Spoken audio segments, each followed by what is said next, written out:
Warren G. Harding was elected president in 1920, and by the time he was inaugurated soon thereafter, it became kind of obvious that this was not going to go very well. Warren G. Harding liked to kind of booze it up and liked to chase women. He wasn't necessarily the most intellectual guy either. Um, Not that you absolutely have to be if you have strong people around you, but he wasn't necessarily a strong president from that sort of sense. Um, some of the things that happened in his era, basically, the League of Nations would essentially not happen.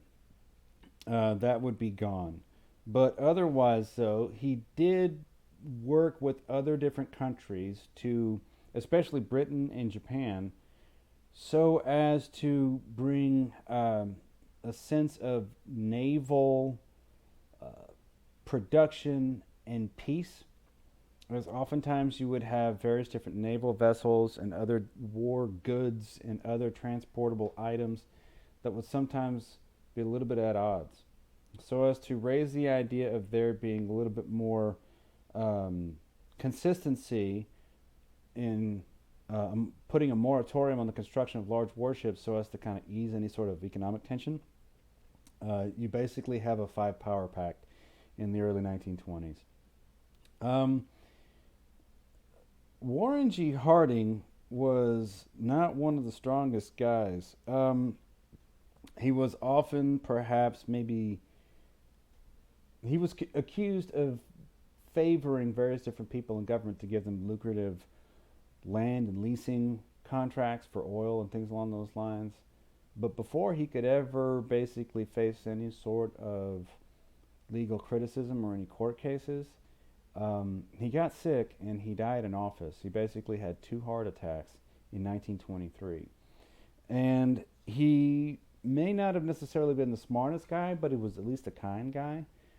Calvin Coolidge, the vice president, would take over the presidency, and he was very, I don't know, Calvin Coolidge.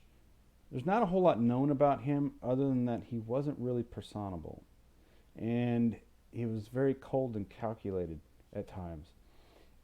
What Calvin Coolidge did accomplish, though, in his presidency wasn't necessarily an accomplishment, but he basically oversaw the Dawes Plan, which was a way to help struggling Germany repay its war debt. You see, after World War One, um, Germany was ordered to pay $33 billion in wartime reparations.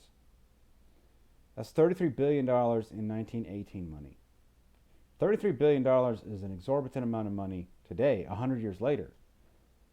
$33 billion back then? Wow, that's going to cripple Germany. Okay. The United States, under the Dawes Plan, American banks would be able to lend Germany a massive amount of loans that they could use to pay France and Germany for war reparations, then back to which France and Germany could repay the United States for some of their debt. And that kind of sees some criticism, people saying, why don't you put money in one drawer and move it to another drawer? That sort of mindset. When in reality, if you look at economic theory, $1, when it's transacted, basically creates additional dollars because you're creating credit. Somebody who has a dollar now has some sort of trust in their name that they can pay debts, and you create credit, which creates more money. Okay, so that's something to also potentially think about. However, that was seen as kind of a failure of the Coolidge administration. But really, of the time though, Calvin Coolidge, yeah, he won re-election in 1924 pretty handily.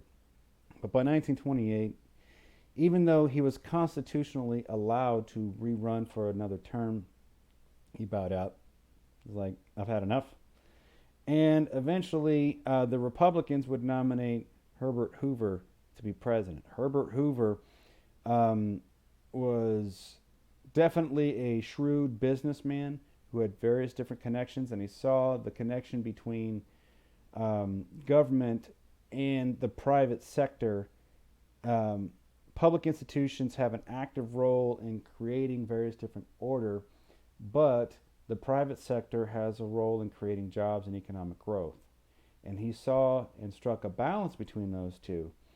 And he saw how entrepreneurs could stabilize the economy, create jobs, and promote various different efficiencies in production. Great. Um, and it would um, basically be a good start to Hoover and the Hoover administration. But about a year or so into his administration, something would drastically change. Okay, Herbert Hoover would be the president in American history who would preside over the most tumultuous time in American economic history. We're going to talk about that in the next chapter.